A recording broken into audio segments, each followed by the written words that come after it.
Adding a covered run to your chicken coop is one of the best things you can do for your flock, and I'm going to show you exactly how we're going to do it, the materials involved, and all those little details so that you can copy it. We are now on phase 3 of getting this chicken coop ready to go. Phase 1 was converting it from an old shed into a chicken coop. That was a lot of fun. I have a video on it that I'll link it below. Phase 2 was winterizing the chicken coop, so adding insulation, getting winter windows on, all that fun stuff. I also have a video on that. So this is phase 3, adding the covered run. During the last few months, what we've been using is this electric poultry netting, which has been amazing and has protected them during these summer months, but once winter hits, this is not going to do. And actually, before they moved into this chicken coop, they were just in this carport. So chickens are super resilient as long as the weather is favorable. And the reasons why I love a covered run so much is A, it provides really great protection from aerial predators.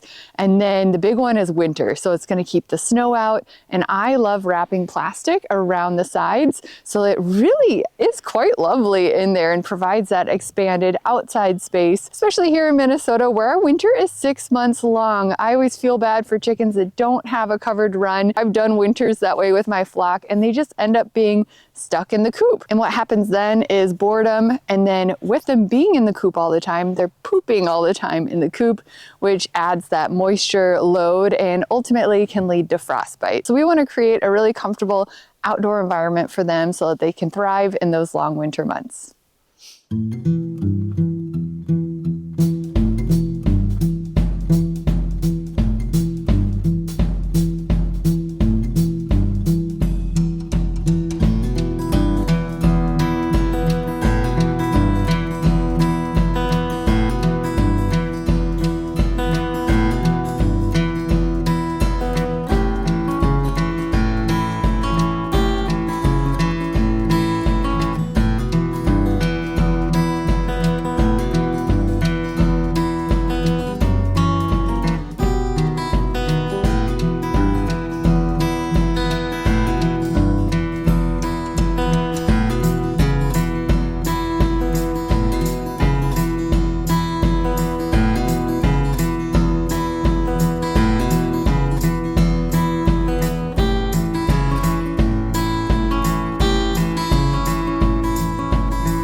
So we have our holes roughed in. We got their general location. It's pretty close. We used a 9-inch auger.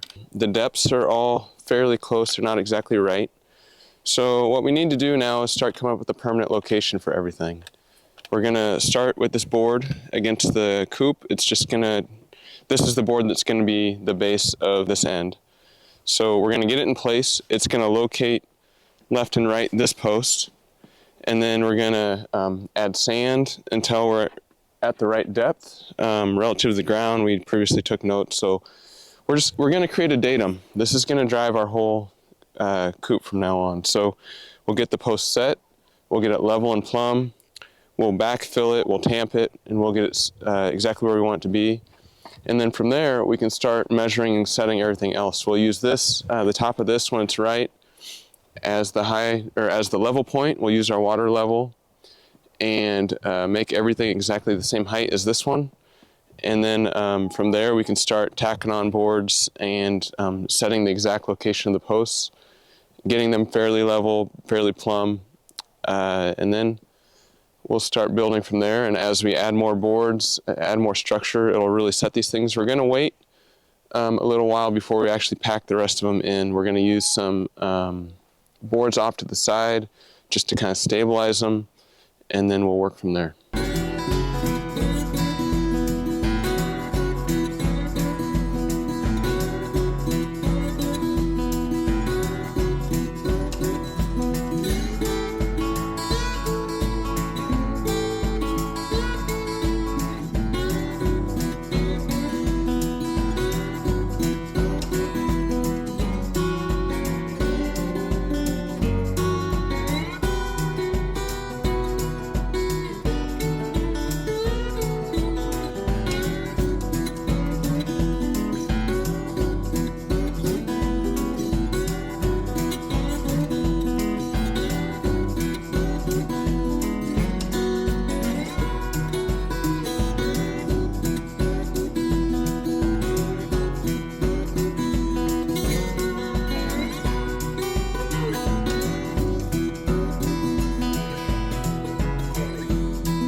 we get to spend a little bit of time in the nice warm shop, which will be great because we have a nice flat floor. We're going to need a smooth surface to build our own custom trusses. That's right, you can totally build them yourself, and I'll show you how to do it. Here we go. So we have it all laid out. Now the first truss always takes the longest to get everything just right so that it all fits nicely. But the nice thing is once you have one laid out, then you can use this as a pattern to build all the rest. So we're going to be building 5 different trusses, and you can do it different sizes based on your run size, and then different pitches for what you want the roof design to be. And honestly, how we designed this is we just copied the trusses that were already on this building and just modified it to our needs so it would fit the run.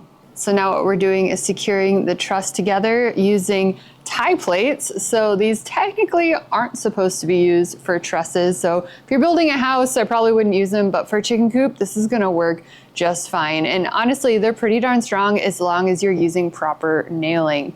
So you wanna make sure that you're using 4 nails per board, and it should hold up pretty great.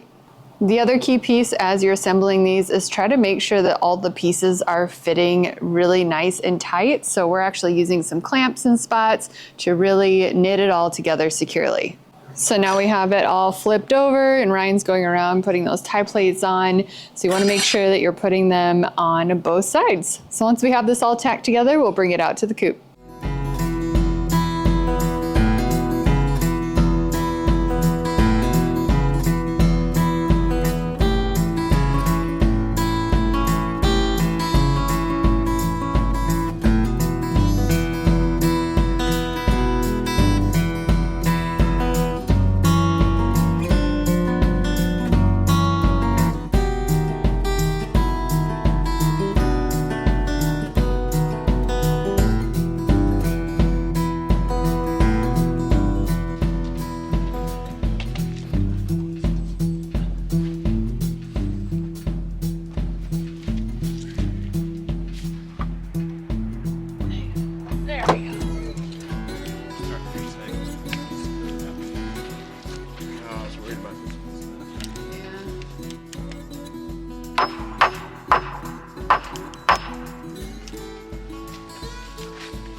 Okay, so to pause and give you a little recap of where we're at, all 5 of our trusses are on. We have these side bracing pieces and bottom pieces on. So this is what's going to help provide some structure and sturdiness, and also allow some space for us to get the chicken wire and the hardware mesh in place.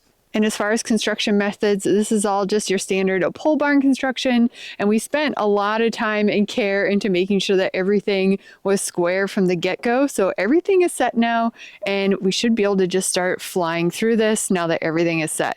So our next steps is Ryan is up here applying our stringers. So these are some boards that are going along the roof line here. It's going to provide some structure for the roof, but also allow some points for us to be able to attach the steel roofing. And then we're also going to work at framing in the door.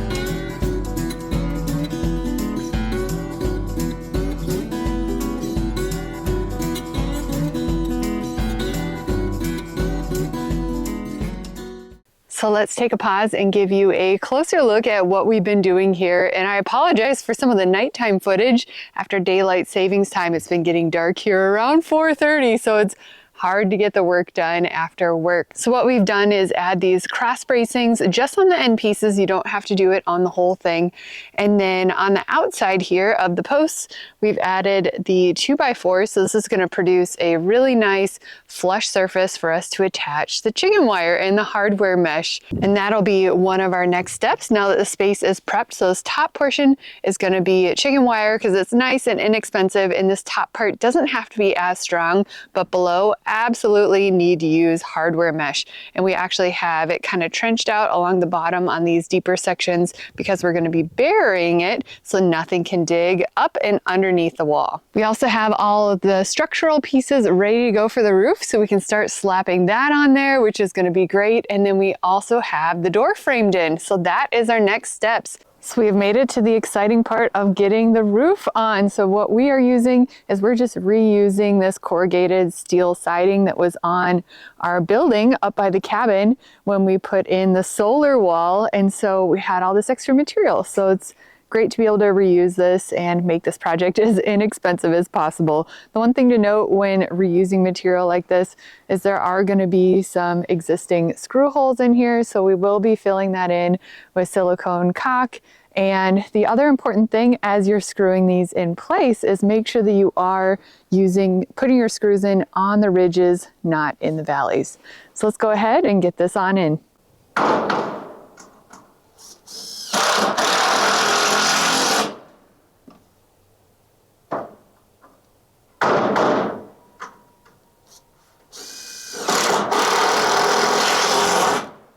Okay, so we are looking great. Ryan was able to get all of the roof panels on. The only thing that we're missing is right where the joint is in the middle. We still need to get a ridge cap there. This is not entirely waterproof yet. So we have that on order. As soon as it's in, we'll be able to install that. So here we go. We have the hardware mesh all set up, ready to install. You can see how much more sturdy this is than your typical chicken wire.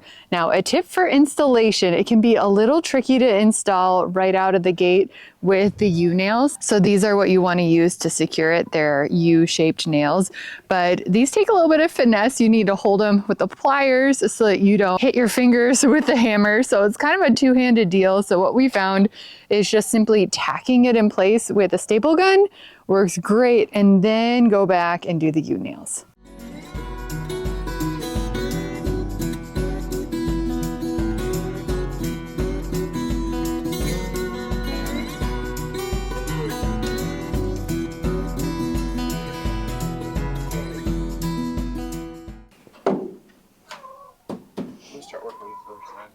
Okay.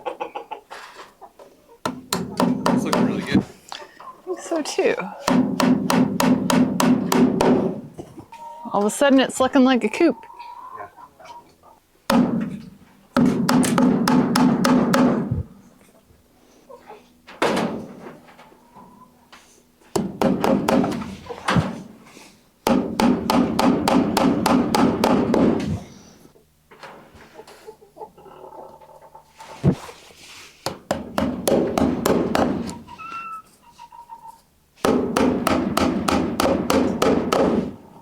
I'm gonna hold it.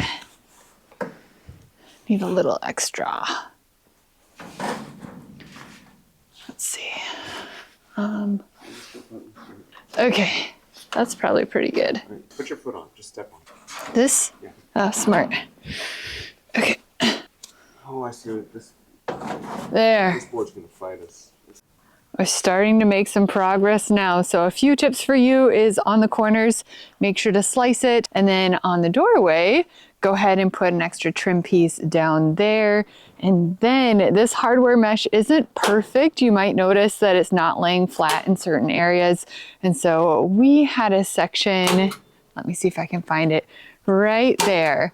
So you can see where we had to pinch it and then just kind of tack it in place. So if that happens, no big deal. You can go ahead and correct that. And we are definitely starting to lose our daylight here. So we're gonna keep working and finishing up the hardware mesh on the bottom, getting the chicken wire on the top, and we'll check back in when we have some good daylight. So now we're to the point of getting the coop door together. So up until now, we've always constructed our own and built our own, but we found a screaming deal at Menards. We found this pre-made screen door for about 30 bucks, which is honestly cheaper and then obviously much easier than making it ourselves. So we went for it, took the screen material off, and then we're gonna lay hardware mesh on there instead, because that screen material certainly won't keep any predators out.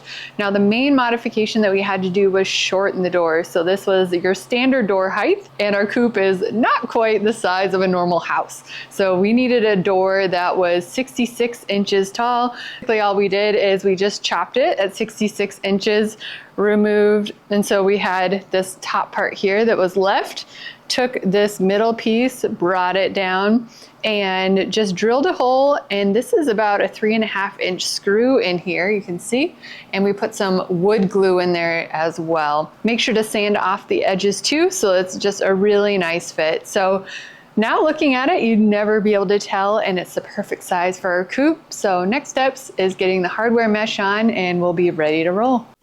So here's an update of where we're at with the coop. So we've gone ahead and we've finished the chicken wire on the top, the hardware mesh on the bottom. So this is looking good. The only thing that we still have yet to do are these upper spaces. So, you know, a raccoon or something could certainly climb up here and then just pop in the top. So that'll be the next thing that we're working on as soon as we get the door installed. So we're working on getting some hinges on. We're gonna put a handle here. And then we are getting so darn close to getting this coop finished.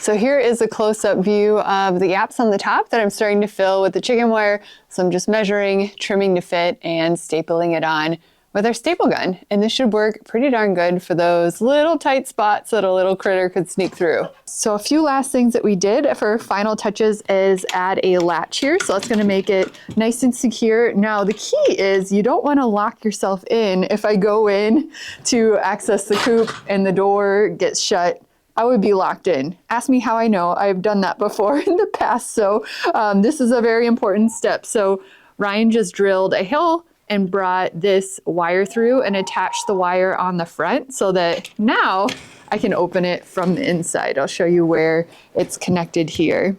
See? Easy peasy. So make sure you're doing that. And then the other thing is you want a way to keep the door propped open. So we just affixed a basic wire here so you can just loop it through and that'll hold the door open. Pretty slick. And then one more thing I want to do is add some roosting bars in the run so that they have a nice space to get off the cold ground on those really frigid days and just enjoy some sunshine.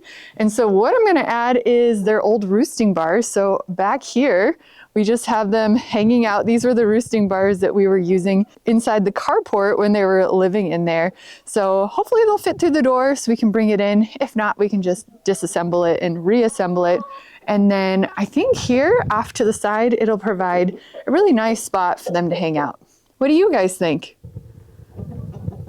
That's it, my friends. I'm so thankful to have this project done. So now the chickens have a great, safe, protected area for them to be in if we're on vacation, or of course, once we have that plastic up to provide a greenhouse effect, it'll be a lovely spot in the winter for them to have some outdoor time. Thanks again for being here. Don't forget to subscribe. We have a lot of fun projects coming down the chute. This is just the beginning. Thank you so much for being here and for your support.